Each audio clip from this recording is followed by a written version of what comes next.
자, 이번 시간은 여러분 교재 기준으로 봤을 때 우리가 이제 건축 허가에 관계되는 추가적인 내용들을 좀 살펴보시게 되는데, 지금 여러분 화면에 보이는 게 뭐냐면은 금년 이제 7월 20일자로 해서 대지 소유권 확보에 관한 규정이 도입이 됐네요. 우리가 주택법에는 대지 소유권 확보에 관한 규정이 있었는데 건축법에는 그 내용이 없었습니다. 근데 이제 이번에 도입이 된 내용이 있는데 나중에 결정 나면은 공부를 말씀드릴 테니까 넘어가시고요.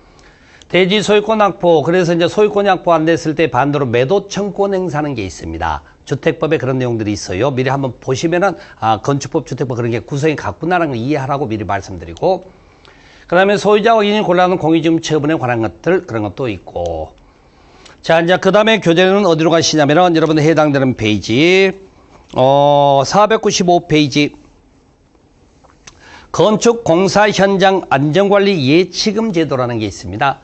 시험 비중은 높진 않아요. 그래서 보시게 되면은 우리가 이제 허가받은 자가 공사를 중단하고 현장을 방치할 경우에 미관 개선 안전관리 등 필요한 조치를 하게끔 돼 있다는 거죠.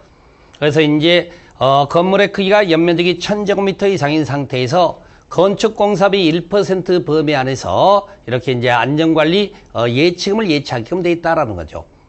예치를 하게 돼 있다는 겁니다. 예치하게 돼 있고, 그 다음에 이제 공사 중단이 생겼을 때 허가권자는 개선 명령 내리는 게 있어요. 개선 명령 내리는 게 있고, 그 다음에 이제 나머지는 뭐 그냥 내용으로 읽어보시면 되겠습니다. 이런 것들이 이제 공사 현장 안전관리 예치금 제도라는 게 있어요. 편하게 생각하세요. 그냥 읽어보는 걸로 만족하시고요.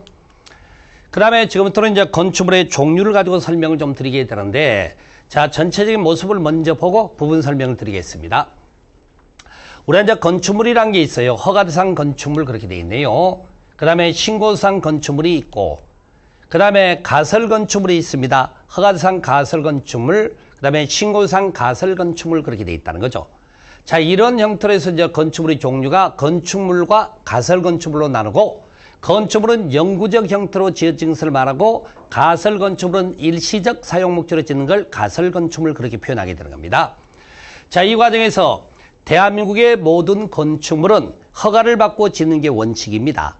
다만 그 중에서 허가대상 건축물 중에서 허가대상 건축물이 있고, 가설 건축물은 신고를 하고 설치하는 게 원칙이라는 거죠. 자, 이제 이 과정에서 봅시다. 허가대상 건축물 중에서 크기가 적은 몇몇 가지 건축물은 신고를 함으로써 허가가 간주되는 규정이 있어요. 그래서 이제 크기 적은 거 몇몇 가지 내용상으로 바파로, 올백, 203미, 250, 창의 축사 등등 바로 이제 그런 것들을 좀 이따가 설명 따로 드리겠습니다. 그 다음에 가설 건축물은요, 신고가 원칙인데요. 그 종류가 이렇게 크게 15가지 되는데요. 분류가 그렇다는 얘기예요. 재복구용인지, 흥행용인지, 전람회용인지, 공사용 가설 건축물인지, 바로 이런 것들 설치 과정에 신고를 하게 되어 있는데, 다만 이게 설치되는 위치가 도시계획 시설 부지나 시설 예정지라면 그때는 허가를 받아야 한다, 이렇게 구성이 되어 있다는 거죠. 여기서 이제 추가적으로 나타나는 게 협의대상 건축물이라는 거 나타나게 되는데, 협의대상 건축물은요, 우리가 이제 공용건축물이라고 하는 겁니다. 공용건축물. 국가나 지자체가 짓고자 하는 건축물을 말하게 되는데, 자, 공용건축물 짓는 과정에서는 자 봅시다. 그 대상이 허가 대상이거나 신고 대상의 일종이겠죠. 그런데 국가나 지자체가 짓는데 또 다른 행정기관 장인 시장에게 허가를 받으러 다닌다, 모양새도 영 나질 않습니다. 그리고 이제 우리가 허가를 받으라는 주된 이유가 뭐냐면요, 건축물의 안전성 담보 조건이라고 이해할 수가 있는데, 국가나 지자체가 짓고자 하는 건축물 어련히 알아서 잘 짓겠습니까? 그래서 협의를 거치게 되면 허가 대상일 때는 허가 받은 걸로 간주해주고, 신고 대상일 때는 신고한 것으로 간주를 해주겠다는 겁니다. 바로 이렇게 해서 이제 공용건축물이라는 분류가 또 있더라고 아시고요. 이 과정에 보겠습니다. 허가대상 건축물과 신고대상 건축물, 허가대상 가설 건축물 이 세 가지죠. 이 두 가지는 아니야, 이건 빼고. 이 세 가지의 경우는 공사 착수 전에 착공 신고를 하도록 되어 있습니다. 그리고 이 세 가지는 마찬가지로 공사가 끝나면은 사용 승인을 받아야 한다, 이렇게 내용이 나올 거예요, 앞으로. 그럼 여기서 한번 봐봅시다. 협의대상 건축물이라는 게 일단은 협의 절차를 거쳐서 짓는 건 맞지만 종류상으로 따지면 이 둘 중에 하나라니까요. 이거 허가 신고 간주된다고 했던 거 아닙니까? 그래서 종류상으로 이 둘 중에 하나에 해당되는 부분인데 공용건축물이지만, 그러면 이 둘 중에 하나에 해당된다면 공사가 끝나면 원칙에 따라 어떻게 해야 되죠? 사용 승인을 받아야 된다니까. 근데 우리가 협의만을 거쳐서 할 수 있도록 해줬던 것은 간주가 되는 규정은 어려운 알아서 잘 짓겠습니까? 그러면 그런 믿음이 있다면 끝까지 믿어줍시다. 어려운이 알아서 잘 지었겠냐고. 그래서 유일하게 사용 승인이 생략되는 건축물이 되는 거예요. 사용 승인 자체가 생략이 되는 겁니다.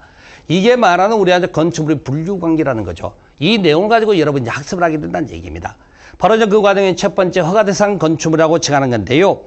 허가대상 건축물로 여러분 교재 잠시 앞으로 가셔서 어디냐면은 해당되는 페이지가 489페이지 아래쪽에 2번에 1번 허가권자 원칙을 보니까 건축물을 건축하거나 대수선하려는 자는 허가를 받아야 한다. 거기 나왔네.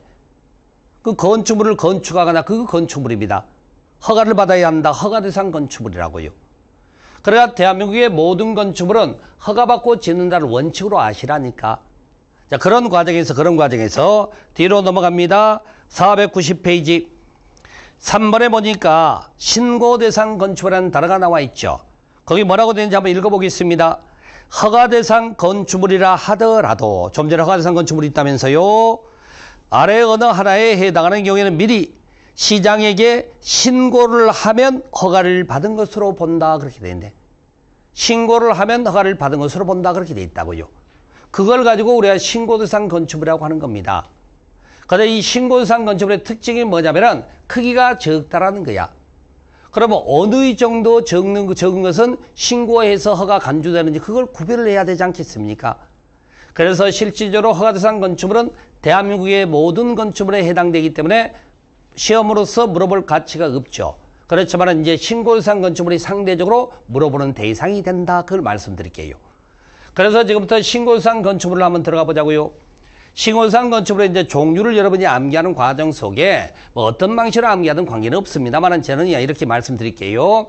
이 틀을 가지고 한번 외워보자는 얘기입니다. 바파로 5올100 203미 250 창의 축사 3m 증축 이렇게 되어 있습니다. 바로 이런 식으로 해서라도 외우시게 되는 건데요. 하나씩 풀어서 설명을 드리겠습니다. 자, 여러분들이 건축법에서요, 건물의 크기를 표현하는 것은 기준이 항상 연면적입니다. 연면적이란 각 층 바닥을 합치는 걸 연면적이라고 칭하는데, 자, 1층 건물이면은 1층 바닥이 연면적 되겠죠. 2층 건물이면 1층 2층의 바닥을 합친 게 연면적이 된다고요. 건물의 크기는 연면적이야. 그래서 건축법의 기준은 크기니까 연면적이라고요. 그래서 여러분 연면적이라는 단어는 따로 확인할 필요가 없어요. 어차피 다 연면적인데 여기 다 연면적입니다. 다 연면적이라고 실은. 그런데 첫 번째를 보니까 여기는 바닥 면적이거든요. 그래서 제가 바팔로라고 썼던 겁니다. 그 다음에 85라는 표현도 그보다 적다란 얘기죠. 어차피 신고대상 건축물 특징이 적은 거니까 그 규정보다 적은 것을 말하기 때문에. 그래서 바닥 면적압이 85제곱미터 이내에 증계 재축의 경우에 신고만 하라고 되어 있습니다. 증계 재축이란 말은 신축도 아니란 얘기 아닙니까? 이미 지어져 있는 건축물에 85제곱 이내로 고치는 과정이라면 그런 것들은 신고만 하고 할 수 있도록 해주겠다. 그 말이 됐던 거예요. 바로 그 내용 받으시고 그 다음에 이것만 그냥 추가적으로 여러분 맞춰보시는 거고 그 다음에 여기 세 번째를 먼저 설명드릴게요. 우리가 비도시열에서 관리 농림 재량용 보전지역이죠. 보전지역의 특성을 갖는 거죠. 그 영역 안에 200제곱 미만이고 3층 미만인 건축물 건축할 때는 신고만 하면 되는 겁니다. 주변에 이제 집들이 많이 없으니까 그렇다는 얘기죠. 이 과정에 주의할 것은 비도시적 아니더라도 지구단위 계획구역으로 지정된 곳입니다. 여러분이 국토계획법에서 지구단위 계획구역이라고 하는 것은 개발 목적으로 지정된 땅덩어리를 말하는 거죠. 그 다음에 방제지구나 붕괴 위험 지역에 만약에 이것보다 200 미만 3층 미만 건축물 건축하고 싶다면 이때는 여기는 허가를 받아요. 여기는 허가를 받아야 된다고 여기서는. 그래서 여기서 이제 더 나가서 뭘합니까? 예를 들어 지구단위 계획구역을 합시다. 지구단위 계획구역 아닐지라도 그 크기가 100제곱미터 이하일 때는 전부 다 신고하는 겁니다. 200이 안 되고 3층이 안 되는 건축물 건축 과정에서 지구단위 계획구역은 허가를 받는 걸로 되어 있지만 그래도 그 지구단위 계획구역 아닐지라도 그 크기가 100제곱미터가 안 될 때 지을 때는 그때는 신고라니까요. 그래서 제가 여기다가 연백이라고 쓴 게 아니라 5월100이라고 썼다고요. 대한민국 전체 땅덩어리 안에서 100제곱미터 이하의 건축물은 전부 다 신고거든요. 그래서 제가 올백이라는 표현을 썼으니까 그 의미를 그렇게 이해해 보시면 돼요. 그 다음에 여기 하나 같이 볼까요? 현재 건물의 크기가 200제곱 미만이고 3층 미만인 건축물입니다. 이 건축물의 대수선은 또 신고라는 얘기지. 우리가 지금 대수선도 원칙은 허가입니다. 우리 아까 뭐 일반선, 대수선 구별했다든지 뭐 등등해서 원칙은 허가라니까. 허가인데 그 크기가 200도 안 되고 3층도 안 되는 건축물에서의 대수선은 신고로 간다. 그 얘기가 되는 거죠. 바로 그렇게 내용을 정리하시는 거고, 그 다음에 250 또는 뭐 52 공장에도 관계는 없습니다만은 2층 이하로서 500제곱미터 이하인 공장이라면 이런 것들은 신고만으로 설치할 수 있도록 되어 있고요. 그 다음에 창의 축사라고 하는 겁니다. 읍면자간에서 창고 200제곱미터 이하, 축사, 작물재배사 400제곱미터 이하라면은 그때는 신고만으로 설치가 되게 되어 있고, 그 다음에 높이 3m 이하의 증축입니다. 우리가 건축법에서는 4m를 일개층의 높이로 기준을 설정을 했기 때문에 3m도 올라가지 않았다면은 현실적으로 뭐 일개층의 높이도 안 되는 거죠. 그렇다면 이런 게 신고하고 설치할 수 있도록 해주겠다 그 말인 거죠. 그 다음에 이제 일정한 대수선에 관계되는 내용이다라고 얘기를 하는 건데, 이건 좀 이따 따로 설명드리고요. 자, 여러분들 이걸 가지고 우리가 이제 신고대상 건축물이라고 칭하게 되는데, 신고대상 건축물은 크기를 가지고 시험을 묻는 포인트입니다. 그러면 여러분들이 그 의미 파악을 정확히 하셔야 될 게 있어. 자, 건축법 시험 문제는 특징이 뭐가 있냐면은요, 얼마 이하, 얼마 이상 이렇게 표현이 잘 안 나옵니다. 왜? 어떤 특정 건축물을 대상으로 해서 표현하는 거니까 직접적으로 수치가 나와버린다고요. 이거 한번 봐보실랍니까? 얘기가지고 설명드릴게요. 한번 맞춰보세요. 바닥 면적 80제곱미터 증축. 이렇게 나왔어요. 허가예요, 신고예요? 그러면 신고 맞네. 바닥 면적 80제곱미터 증축. 85제곱 이내의 증개체계 맞죠? 그럼 다시 갑니다. 여기 보세요. 관리지역 안에서 180제곱미터이고 3층인 건축물 건축. 그러면 허가가 돼야죠. 왜요? 200 미만, 3층 미만이라니까.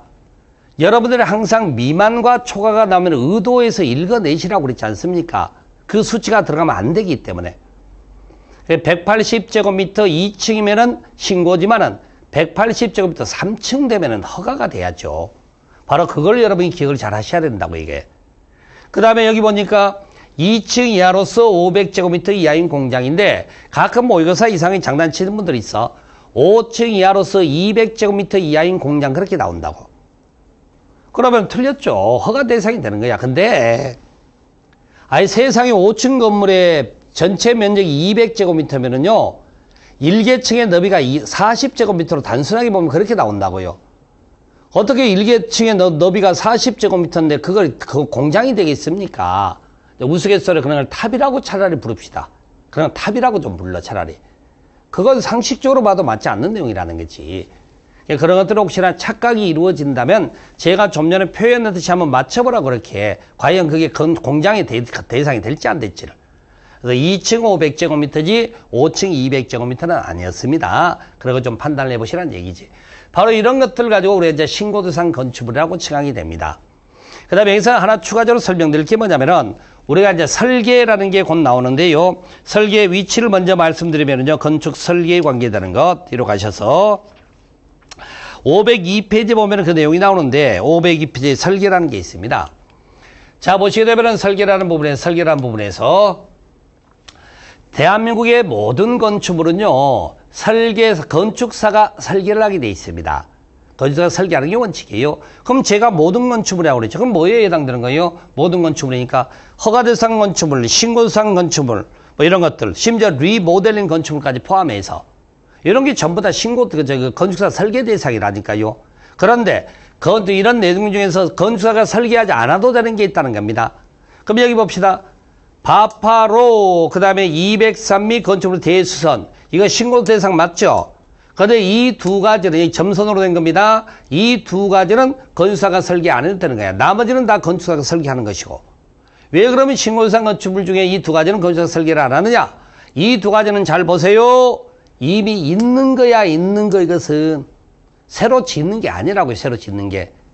이미 있는 거 있었던 것을 고치는 과정이기 때문에 바로 이런 경우는 건축사가 설계 안 해도 된다라고 규정하고 있다는 거지. 바로 이제 그 정도라도 좀 구별해서 알아두시고 미리 앞당겨 말씀드려서 그 다음에 여기 보니까 우리가 지금 신고 대상이 일정한 대수선이라는 게 있게 되는데, 일정한 대수선. 자, 여기 한번 봐봅시다.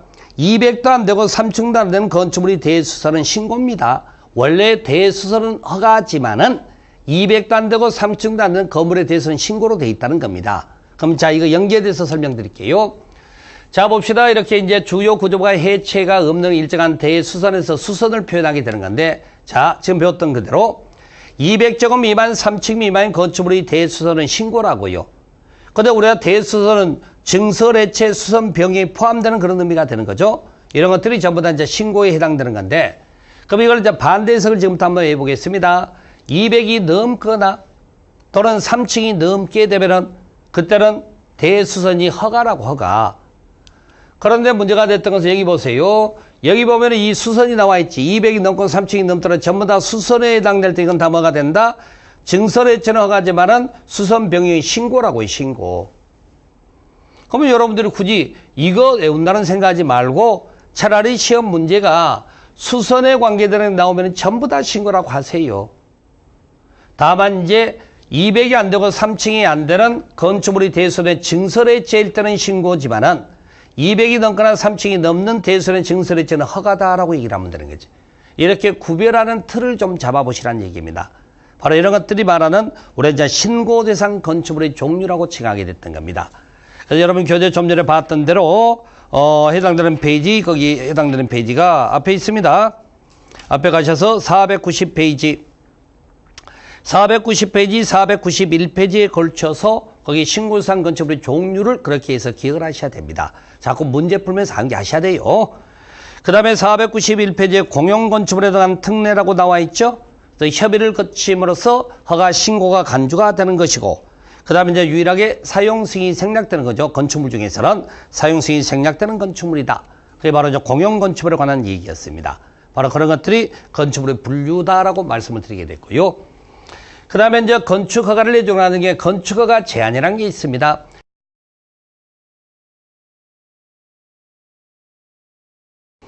그 다음에 이제 건축허가를 내주는 게 건축허가 제한이라는 게 있습니다. 일정한 땅덩어리 안에서는 건물을 못 지게 하겠다, 허가를 안 내주겠다는 얘기입니다. 그러니까 또 어떤 사람 말하네? 그럼 저는 허가 받았는데요. 그러니까 여기서도 마찬가지로 뭐라고 그런다? 그러면 착공이 안 됩니다라고 얘기를 하는 거지. 집을 이제 못 짓도록 하겠다는 겁니다. 그런데 건축허가는 분명히 제가 권리 회복행위라고 칭했습니다. 인간이 원초적으로 누릴 수 있는 권리 관계였다는 거야. 아셨습니까? 근데 건축 회복행위였는데 할 수 있는 권리가 부여됐던 거죠. 그런 과정에서 이제 허가를 거부하기 위해서는 법에 명문 규정이 있어야죠. 왜 허가라는 것은 기속재량이라면서요. 법의 규정 없이는 반드시 위반이 안 되면 허가를 내줘야 된단 말이에요. 그러면 이제 만약에 이제 제한하기 위해서는 이제 명문 규정이 필요하다라고 얘기를 하는 거죠. 그래서 건축허가 등의 제한을 지금부터 배우시게 되는 건데요. 여러분 해당되는 페이지 교재가 어디냐면은 허가 제한에 관계되는 것 497페이지 있습니다. 497페이지 거기 9번에 건축허가 등의 제한이라고 되어 있죠. 자, 보세요, 여러분들. 자, 이렇게 해서 제한하는데 여기 표현대 여러분 주의해야 될 게 있어요. 여기 보세요. 허가권자의 허가권 행사를 제한하거나 허가받은 건축물의 착공을 제한한답니다. 그러면 허가권자가 누군지가 있죠. 시장군수 구청장급 있잖아요. 그분들의 권한 행사를 제한하겠다는 거야. 자, 그러면은 자, 시장군수 구청장 또는 제주도지사 세종시나 대형 건축물 특광시장도 허가권자죠. 이분들의 권한 행사를 제한하겠다는 거야. 또는 자, 시장군수 구청장의 권한 행사를 제한하겠답니다. 그러면 이제 표현이 좀 죄송합니다만은 이분들의 권한 행사를 제한하려면 이분들보다 높은 분, 낮은 분, 높은 분이 제한하는 게 맞지 않겠습니까? 바로 그렇게 되다 보니까 이 과정에서 이분들의 권한 행사를 국토부 장관이 제한하고 필요하다면 특광도지사가 시장군수구청의 권한 행사를 제한하겠다는 겁니다. 이때 제한하는 사유가 나와야 되겠죠? 그래서 이제 기속재량이기 때문에 명문 규정이 있어야 된다 제한할 수 있는 거예요. 그래서 국토부 장관 제한 사유를 보니까 국토관리상 필요한 경우이거나 주무부 장관이 요청하는 겁니다. 여기서 표현 주의할 것은 주무부 장관은 제한하는 거 아닙니다. 주무부 장관이 직접 제한하는 거 아니에요. 주무부 장관이 국토부 장관에게 제한해달라 요청을 하게 되는 거죠. 이렇게. 그 다음에 보시게 되면 특광도지사 제한 사유는 지역계획상 필요하거나 도시계획상 필요할 때 제한할 수 있다라고 규정을 두고 있다는 거지. 이때 제한 기간은 기본 기간은 2년이라 하며 자 1년을 보면서 연장은 가능합니다. 그럼 이제 이걸 달리 표현하면은 3년 초과 금지라고 얘기를 하는 겁니다. 이런 사유에 해당되지 아니하고는 제한을 받지 않고요. 서로 이런 사유에 해당될지라도 3년 넘어서까지는 제한을 못합니다. 그래서 건축허가 권리 회복행위의 의미를 갖기 때문에 그렇다는 거죠. 인간이 원천으로 누릴 수 있는 권리관계를 표현하는 거예요. 이렇게. 바로 그런 식으로 내용이 되어 있고 더 나아가서 특강도지사가 시장 구수구청장의 권한행사를 제한하게 되면 국토부 장관은 보고를 해야 돼요. 보고를 받은 국토부 장관께서는 제한의 내용이 지나치다 인정하게 되면 해제를 명할 수 있다 이렇게 한다는 거죠. 해제를 명할 수 있다 이렇게 되어 있습니다. 그 의미 자체는 국토부 장관에서 한마디 하십니다. 특강도지사 당신 말이야 함부로 제한하지 말란 얘기야. 건축허가 권리 회복행위적 성격을 갖기 때문에. 그래서 이제 보고하고 해제를 명할 수 있는 규정이 있더라. 그러고 나서 이제 뭐 이렇게 이 허가권 제한하기 위한 절차가 있겠죠. 주민 의견 듣고 심의 거쳐 지정하게 제한하게끔 되어 있고, 그러면 제한을 하게 되면 목적이나 구역의 위치, 면적 등등 이런 걸 상세하게 알려주게 돼 있다는 거죠. 상세하게 알려줘라. 그래서 이제 시장님이 허가권에 통보하면 시장님이 이걸 공고하는 거죠. 그래야 준비를 안 할 거 아닙니까? 이렇게. 바로 이런 것들이 건축허가 제한이라고 칭하게 됐던 겁니다. 그래서 여러분 교재 497페이지 하단에 국토부 장관 특강도지사 제한에 관계되는 내용이 있고, 그 다음에 넘어가시게 되면 제한기간 나오죠. 2년에 1회 하나의 1년이라고 되어 있고, 그 다음에 이제 4, 5, 6번에 제한 내용의 보고라고 해서 특강도지사 제한 과정에서 국토부 장관 보고하고 지나치다 인정할 때 해제를 명할 수 있다는 규정. 바로 거기에 해당되는 내용들이었습니다. 바로 이것을 좀 알아두시고요. 이건 나중에 우리가 국토계획법의 개발행위 허가 제한과 같이 이해하셔야 돼. 건축허가든 개발행위 허가든 똑같은 허가입니다. 그래서 보시게 되면 이제 국토계획법에서 우리가 이렇게 배우셨어요. 자, 기본 3년 제한할 수 있는 것과 그 다음에 연장 2년 추가해서 연장 제한할 수 있는 것에 이제 그 내용들이 있었다고 말씀드렸지. 바로 그런 것 같다고 연계지에서 한번 생각해 보시라 그렇게 말씀드리고. 그 다음에 이제 건축허가 취소에 관한 규정을 여러분이 좀 살펴보셔야 됩니다. 건축허가 취소에 관한 규정인데, 건축허가 취소는요, 여러분 교재를 보시게 되면 해당되는 페이지가 494페이지 있어요. 허가 취소와 신고 실효에 관한 규정인데요. 자, 보겠습니다. 허가 취소입니다. 필수 취소라고 해서 취소하여야 한다가 나와야 되겠죠. 허가받은 날부터 1년 안에 공사를 착수하지 않았더랍니다. 취소해야죠, 그러면은. 또 하나 더, 이 과정에서 1년 안에 공사 착수하는 허가를 취소하는데, 공장은 3년이에요. 3년에 착수할 때 취소해야 한다 이렇게 나가는 거죠. 그러면서 여기서 주의할 것은 농지 전용 등의 허가를 받아서 짓고자 하는 공장은 2년입니다. 또 착수 기간이. 왜 그럼 똑같은 공장인데 여기는 3년이 2년이느냐. 자, 현실적으로 여러분들이 농지 전용이라는 건 나중에 농지법에서 학습하시게 되는데요. 농지 전용 허가나 농지 전용 신고하는 과정에서는 목적 사업이 정해져 있다고. 그래서 전용 목적 사업을 2년 안에 착수하지 않게 되면은요, 농지 전용 허가가 취소가 돼버립니다. 그럼 농지 전용 허가가 취소가 되면은 당연히 공장을 못 짓지, 그거 당연히. 전용, 그 전제가 되는 전용이 취소가 됐기 때문에. 그래서 여기는 기간이 2년으로 설정되는 겁니다. 바로 이제 그렇게 말씀드리고, 그 다음에 여기 보시게 되면은, 이제 여기 보시게 되면은, 자, 1번 기간, 1년이죠, 1년. 여기 필수 취소. 1년 안에 착수를 했으나 완공이 불가능해 보이더라는 거지. 그러면 취소하여야 한다라고 하는 겁니다. 다만 이 과정에서 우리가 나중에 배웁니다만은 위반 건축물이라는 게 있어요. 불법 행위가 포함이 된 건축물 말하죠. 그래서 위반 건축물은 취소할 수 있다로 되어 있습니다.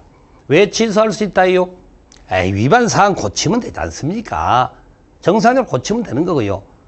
이미 지어진 건물 무조건 때려 부실 게 목적이 아니라. 그래서 이제 위반 건축물은 취소할 수 있다라고 되어 있고, 여기서 이제 같이 보는 게 뭐냐면은 건축 신고의 실효라고 칭하는 건데요. 자, 여러분들이 신고상 건축물을 배우셨죠? 신고상 건축물이 어떤 거죠? 허가 대상 건축물에 해당되는데 종류상으로는 크기가 적다고 해서 신고 절차를 밟음으로써 허가가 간주가 된다면서요. 그러면 허가 대상 건축물이든 신고상 건축물은 결국에는 종류는 같은 겁니다. 절차가 어떻게 달라지느냐 문제가 됐던 거지, 전형적으로는. 그래서 허가 대상 건축물 허가 받고 1년은 공사 안 들어가는 거나 신고상 건축물 신고하고 1년을 공사하느라 똑같은 거야, 그게. 바로 그래서 이 내용을 여러분이 보시게 됐던 겁니다. 둘 다 1년이다라고 얘기를 한다는 거지. 바로 그리고 나서 여기 보시게 되면 이제 건축이 심의 실효는 우리 아까 사전결정제도라는 걸 앞에서 배우신 바가 있어요. 사전결정 신청할 때 건축이 심의 신청을 했거든요. 그러고 나서 이제 2년이 사전결정 받고 2년 안에 건축안 신청 안 하게 되면은 사전결정 효력이 상실된다고 그랬죠? 바로 그와 똑같은 말이에요, 이게. 심의를 받은 자가 심의 결과 통지받고 2년 안에 건축안 신청 안 하게 되면은 심의 효력이 상실된다고 했다는 거지. 그래서 이제 사전결정 효력이 상실되면 같이 연결되는 표현이죠. 바로 이런 것들을 건축허가 등이 취소다라고 말하게 됐던 겁니다. 이런 식으로 해서 이제 건축 절차에 관계되는 내용들이 있었고, 경미한 사항에 해당되는 것은 나중에 이제 문제풀이할 때 또 설명드리겠습니다. 넘어가시고요. 그 다음에 우리가 가설건축물을 배우시게 되는데, 여러분들 가설건축물 해당되는 페이지, 교재에 해당되는 페이지가 어디냐면은 가설건축물은요, 498페이지, 여기에 해당됩니다. 495페이지까지 걸쳐 있죠. 자, 보시게 되면은 우리가 이제 가설건축 한 번 정도 앞에 들으셔서 종류상으로 말씀드렸는데, 보시게 되면은 여기 가설건축물은 일단은 신고하고 설치하는 거예요. 그래서 이제 그 종류가 몇 가지가 있을 겁니다. 좀 이따 말씀드리고, 그 다음에 이제 그러한 가설건축물이라도 도시계획 시설 부지 안에 지을 때는 허가를 받아야 한다, 이렇게 돼 있다는 거죠. 바로 이 과정에서 이제 보세요. 자, 허가대상 가설건축물이든 신고상 가설건축물이든 둘 다 기본 존치기한은 3년 이내입니다. 3년의 일시적 사용 목적으로 짓는 것을 말하게 되는 거죠. 그러면서 사전 예고 제도라는 게 있어요. 기간 만료 30일 전에 관청에서 이 가설건축물을 설치한 그 토지 소유자, 건축주 등에 대해서 얘기를 합니다. 기간이 만료돼가니까 30일 전에 그렇게 알려주겠다는 거죠. 그래서 이제 기간 만료돼가니 철거하시든지 연장 신청하십시오라고 알려주는데, 그 날짜가 이제 만료일 30일 전에 알려주는 겁니다.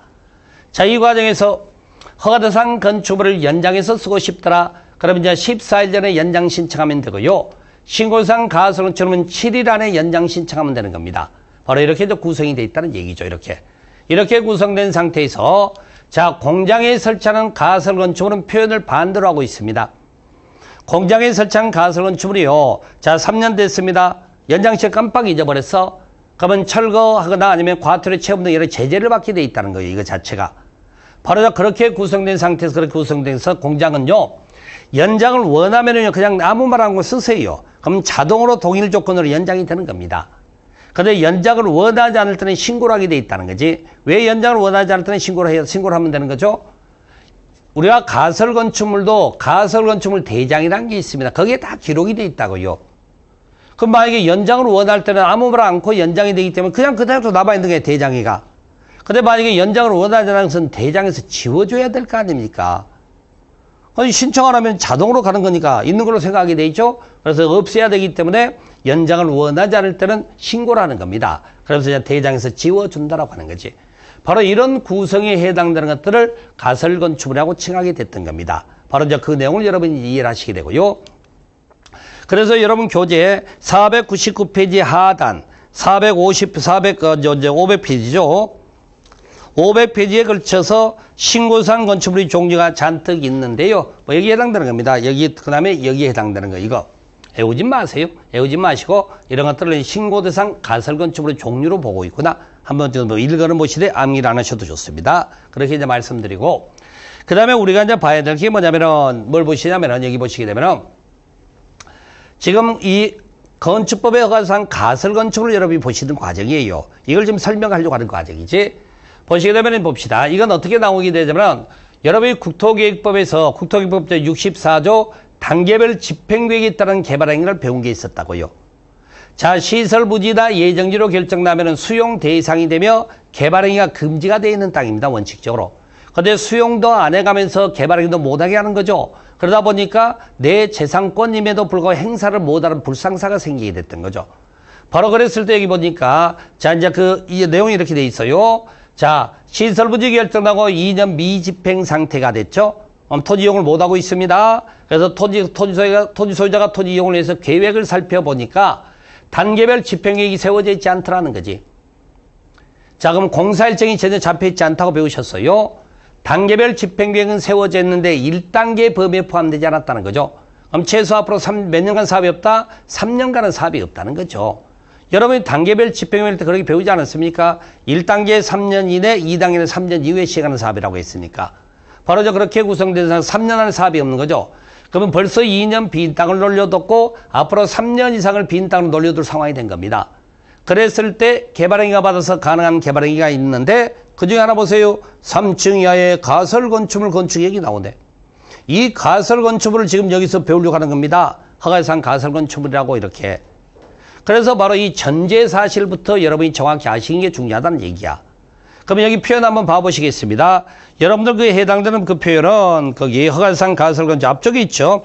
좀 전에 봤던 그 종류 앞에 있어요. 498페이지 있는 건데요. 498페이지 여기 네모 박스 보면 이렇게 돼 있습니다. 여기 보세요. 여기 보시게 되면은 여기 해당되는 거 보시게 되면은 허가 거부사항이라고 해서 뭐라고 돼 있어? 국토계획법 64조 위배되는 경우나 4층 이상일 때를 거부하겠대. 그럼 여기 보세요. 이게 국토계획법 64조야. 이게 맞아야 된다는 얘기야.